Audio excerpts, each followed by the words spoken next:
नमस्कार. सर्वप्रथम मी महाराष्ट्र टाइम्सचे पांडुरकर पराक्रंदीकर यांचे मनापासून आभार मानतो. त्यांनी आपल्या 2 दिवस चालणाऱ्या लोकप्रिय मैफलीमध्ये राज ठाकरे यांची मुलाखत घेण्याची संधी मला दिली त्याबद्दल राज ठाकरे यांचंही मनपूर्वक स्वागत करतो.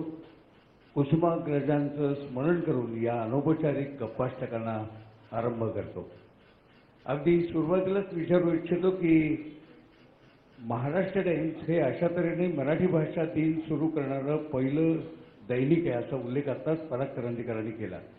मला वाटतं हा भाषा दिन साजरा करणारी निम राजकीय किंवा राजकीय संघटनेतली मनसे ही मला वाटतं पहिलीच संघटना असेल. हो, तोपर्यंत सर्वप्रथम आपल्याला सर्वांना मराठी भाषा दिनाच्या मनपूर्वक शुभेच्छा.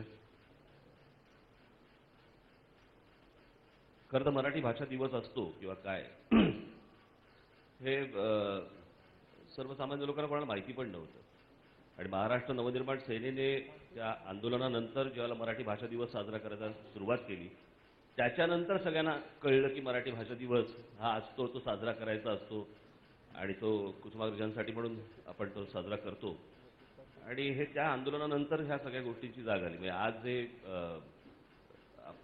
विनाकारण स्वतःची स्तुती करून घेण्यात काही असं नसतं, पण इतरांना हे बोलायला थोडंसं श्रेय द्यायला त्रास होतो. त्याच्यामुळे आपणच आपलं बोललेलं बरं असतं की आपल्यामुळे सुरू झालं आणि ते खरं आहे. त्याच्यामध्ये काही चुकीचं काहीच नाही आहे. त्याच्यानंतरच ह्या सगळ्या गोष्टी सुरू झाल्या आणि मराठी भाषा दिवस म्हणून महाराष्ट्रभर प्रत्येक शहरांमध्ये हा दिवस साजरा व्हायला लागला. महाराष्ट्र टाइम्सच्या या साहित्य मैफलीविषयी कारण मी मराठी भाषा दिवस साजरा आम्ही सुरुवात केली होती 2008ला. त्यावेळेला कोणाला माहिती पण नव्हतं. आता माझ्या पक्षाला तर 9 मार्चला 10 वर्ष पूर्ण होतं. महाराष्ट्र टाइम्सच्या या साहित्य मैफल संकल्पनेबद्दल काय वाटतं? उत्तम. मला ज्या प्रकारे सुरुवात केली महाराष्ट्र टाइम्सने आणि हे खरं तर वाढत गेलं पाहिजे. जसं मी समजतो की ही एकट्याची माझी जबाबदारी नाही, तसं महाराष्ट्र टाइम्सची एकट्याची जबाबदारी नाही, ही सगळ्यांची जबाबदारी आहे आणि सगळ्यांनी मिळून ही गोष्ट वाढवली पाहिजे, मोठी केली पाहिजे. आज माफ करा जरा मला खोकले आणि व्यत्यय येतो, पण महाराष्ट्र टाइम्सचं खरंच मनपूर्वक मनापासून अभिनंदन करतो मी की त्यांनी 1 वर्ष करून थांबले नाही आहे आणि ते त्याला सातत्य आहे आणि ते चालू ठेवलं आहे त्यांनी आणि ते चालू ठेवतील. आणि या निमित्ताने मराठी भाषा दिवस हा फक्त 27 फेब्रुवारीला साजरा करावा, तो करावाच, परंतु 365 दिवस जरी केला तरी काही हरकत नाही. नक्कीच. आत्ता तुम्ही पहिल्या प्रश्नाचं उत्तर देत असताना आंदोलनाचा उल्लेख केला. मला वाटतं 2008 सालचं आंदोलन ना? हो, 2008ला. त्या 2008 सालच्या आंदोलनामध्ये अमराठी भाषिकांच्या विरोधी मनसेने जोरदार आंदोलन पुकारलं आणि त्याच्यावर खूप टीका त्या काळामध्ये झालेली होती. तर आता त्यावेळच्यासारखी मराठीची स्थिती, मराठी भाषेवरचा अन्याय हा कमी झाला असं वाटतं का? कारण त्यानंतर त्या आंदोलनातनं तुम्ही लापता झालात. लापता? हा, म्हणजे नंतर पुढे काही ते आंदोलन रोज सकाळी उठून काय आंदोलन होत नसतं. ते बरोबर आहे, पण तो निदान घेतलेला विषय पूर्ण चालूच झाला आहे ना, त्याच्यावरती काम सुरू आहे.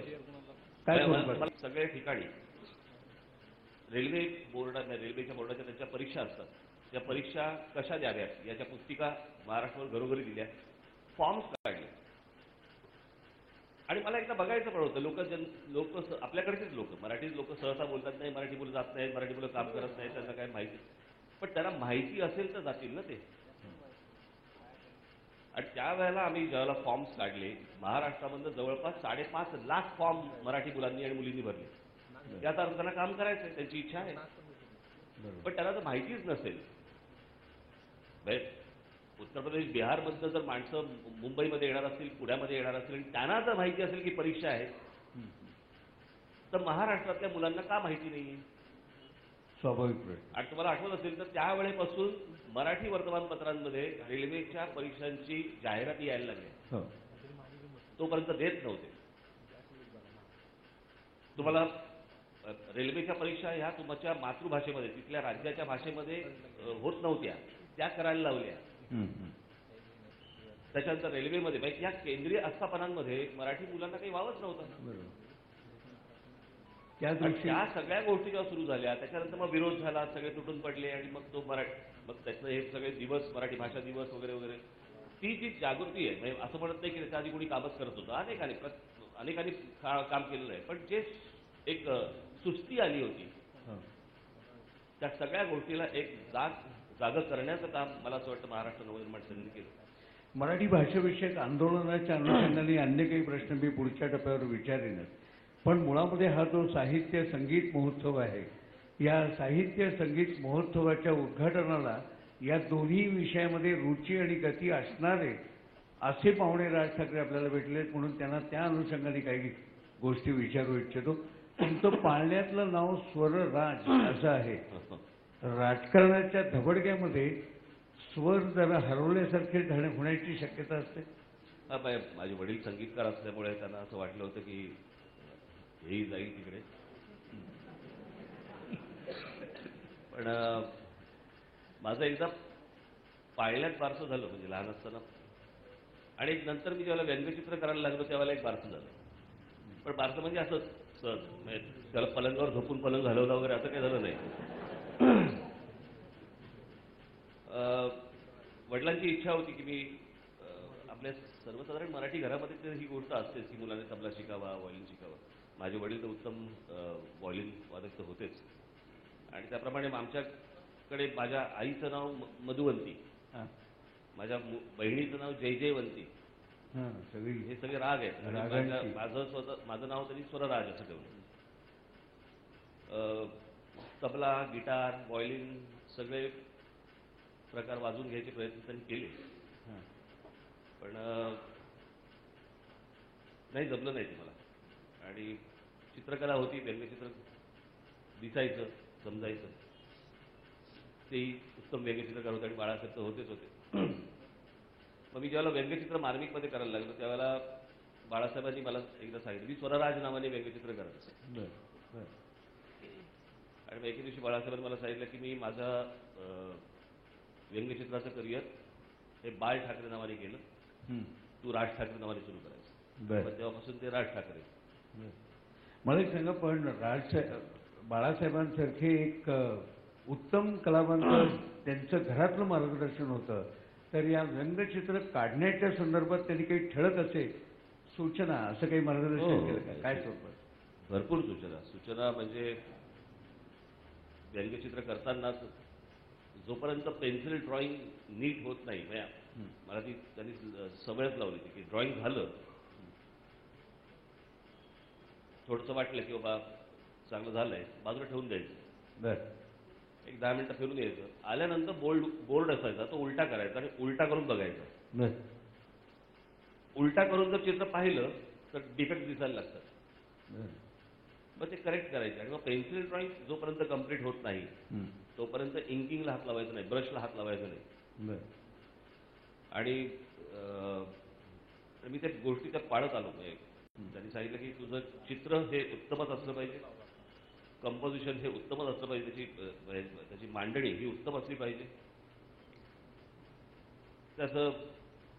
त्याची कल्पना ही देखील उत्तम असली पाहिजे, त्याच्याबद्दलची कॉमेंट ही देखील उत्तम असली पाहिजे, आणि सर्वात महत्त्वाचं म्हणजे तू व्यंगचित्र केल्यानंतर तुझं जे लिहिणार आहे त्याचं अक्षर देखील तुझं उत्तम असलं पाहिजे, तर त्याचा सगळ्याचा एकत्र परिणाम होतो लोकांवर. तर त्याच्यामुळे माझं अक्षरही बरं आहे. हो, नक्कीच, सही सकट. तुम्ही मगाशी उल्लेख करताना श्रीकांतजींच्या सांगीतिक संस्कारही तुमच्यावर झाल्याचा उल्लेख केला, म्हणून विचारतो की तुमच्या घरात श्रीकांतजींच्यामुळे मातब्बर, गायक, संगीतकार अशा मंडळींची पण ये-जा होती. तुम्ही लहान असताना तुम्हाला त्यांचा सहवास कोणाचा घडला का? म्हणजे तुम्ही वाढत असतानाच ही मंडळी? सगळेच गायक असायचे, परंतु मोहम्मद रफी साहेबांनी माझ्या वडिलांकडे जवळपास 12-14 गाणी गायली. आणि माझ्या वडिलांना उत्तम, जसं आपण मराठी लिहितो, जसं मराठी लिहितो तसं उत्तम उर्दू लिहिता यायचं, वाचता यायचं, बोलता यायचं. आणि मोहम्मद रफींना त्यांनी मराठी गाणी ही उर्दूतनं मराठी शिकवलं त्यांना. बरं. उर्दू लिहून मराठीत त्यांना गायला लावलं आणि ते जे उच्चार असतात आपले मराठीतले च च ज झ न ञ ळ हे साधारणपणे वरची जी राज्य आहेत त्यांच्यामध्ये तो विषय नसतो त्यांना म्हणजे झाला विला बोलतात ते. हो. काय झाला तर ते झा नाही आहे ना. नाही. आमचा झ आहे झपल्यातला. दंतव्य उच्चाराच्या बाबतीत त्या भाषेतनं शिकवल्यामुळे उपयोग झाला. त्याच्यामुळे ते च च च ला जीभ दातावर लागते, च ला थोडी आत लागते, हे सगळं माझ्यासमोर ते त्यांना शिकवायचे रफी साहेब. तर त्याचा तुमच्यावरती त्यावेळेला तो त्याला एक प्रकारचा संस्कारच येतो. आणि उत्तम त्यांचं माझ्या वडिलांचं मराठीचं अप्रतिम होतं आणि मराठी व्याकरण मला आधी आठवते बाळासाहेबांचं उत्तमच होतं. परंतु ज्यावेळेला व्यंगचित्र यायचं किंवा कुठची गोष्ट यायची त्यावेळेला माझ्या वडिलांचं नाव श्रीकांत, त्याच्यामुळे त्यांना घरी श्री म्हणायचं. आणि मग खाली एक अशी बाळासाहेब काहीतरी अशी एक लाईन टाकायची, खाली ओळ असायची, श्री व्याकरण जरा तपासून घेणे. इतकं यांचं उत्तम होतं. उत्तम. मला एक सांगा, तुम्हाला भरपूर सर्व हिंदी गाण्यांची माहिती तोंडावर तुमच्या असते, तुम्ही बोलताना त्याचा उल्लेखही करत असता, तर हे गाणी हे संगीतकार यांच्याविषयी पण श्रीकांतजींकडनं त्यांना लहान असताना आम्ही ते आपला कार्यक्रम असतो ना छायागीत, तो छायागीत लागलेलं असायचं आणि मग एक एक गाणी लागायची त्याच्यावरती.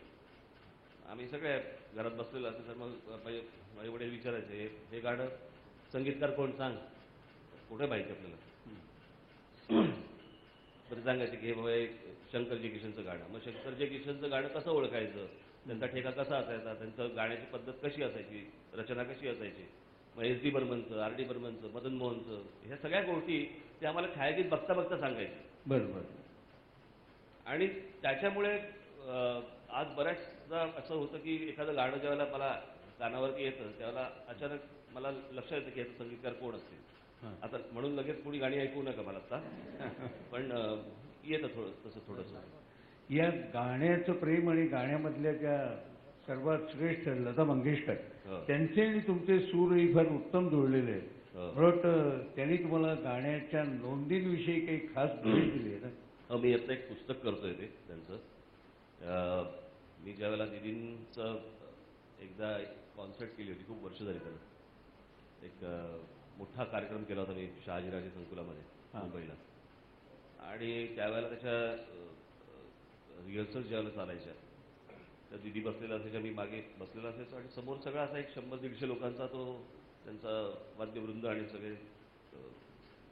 तर त्याचा पेपर घेऊन गुणगुणत असायचं, त्याच्यावरती लिहिलेलं असायचं आणि त्या गुणगुण त्या वाद्यांच्या आवाजात देखील त्यांचा आवाज असा छेदून जायचा त्या गुणगुणण्याचा आणि ते काहीतरी वाचत असायच्या. तर मी त्याच्यानंतर ते झालं. एके दिवशी मी त्यांना सहज विचारलं, म्हटलं दीदी ते तुम्ही ते लिहिलं असं काय, तुम्ही गाणी लिहून घेतलीत का? ते बोलले हो म्हणे, मी जुन्या काळामध्ये त्यावेळेला कवी हे बरेचसे काव्य त्यांचं उर्दूतनं लिहून द्यायचे किंवा त्यांच्या हस्ताक्षरात असायचं. आणि मग संगीतकार ते ज्याला गाणं समजवायचे ना, त्यामुळे मला त्याच्यावर त्याची एक साडी पण मिळाली. आणि ह्या सगळ्या गोष्टी ज्याला प्राइसलेस येतो, लता मंगेशकरांच्या हस्ताक्षरामध्ये अशी तुम्हाला गाणी आणि पुस्तक आणि त्या गाण्याविषयीच्या नोंदी नाही, तुमच्या हातात ती गोष्ट येणं, तुम्ही ती बघणं, ही एवढी मोठी गोष्ट आहे. नक्कीच नक्कीच. आणि आता असे काही परत जन्माला येत नाही लोक. मला एक सांगा, तुम्ही अगदी 2000 साली केलेल्या जिगर 2000 पासून ते लता मंगेशकर कॉन्सर्टपर्यंत अनेक विध किंवा आता हे पुस्तक तुम्ही करताय, अशा प्रत्येक कामामध्ये राजकीय लोकांकडे जर या बाबतीत कमी असलेला उत्तम गुण तुमच्याकडे आहे, तो म्हणजे तुम्ही परफेक्शनच्या बाबतीत खूप आग्रही असता. बारीक बारीक गोष्ट या पद्धतीनंच झाली पाहिजे याबाबत आग्रही असता.